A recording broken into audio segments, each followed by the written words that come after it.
Alright, so this is my 2019 Kawasaki Ninja 400. Done a couple things to it so far, namely this video's namesake, which is this Coffman's Shorty slip-on exhaust right here. Like 230 bucks on Amazon. You cannot beat that price. Looks great. Better than the stock exhaust for sure. I mean, that thing's a goddamn tree trunk, let's be honest. And how does it sound?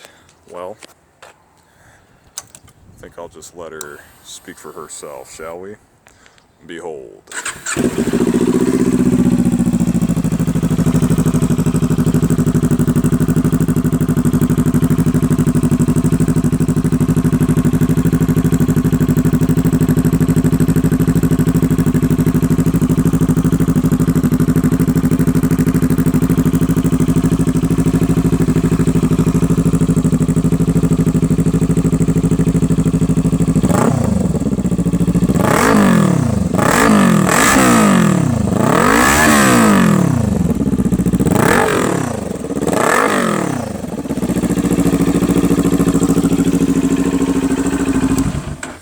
So I kinda lied, told you she was gonna speak and she kinda screamed. So apologies for that, but I don't think you really mind that much, do you? No, you don't. So that's the meat and potatoes of this video. For those interested, however, I'd like to show off one more little aftermarket shenanigans I've committed, and that would be this fender eliminator kit I've installed from Vagabond Motorsports.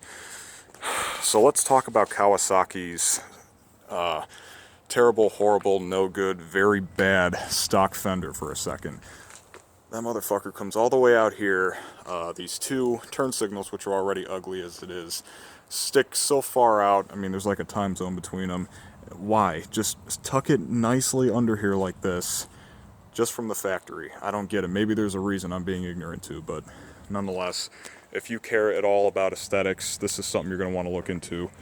I don't know if I mentioned it already, 70 bucks on Amazon, and I mean, the results kind of speak for themselves, just like my little friend over here. So that's about it. Thank you for watching. Hope you found it informative, helpful, and or entertaining in some way. And until next time, I'll see you all later. Take care of yourselves.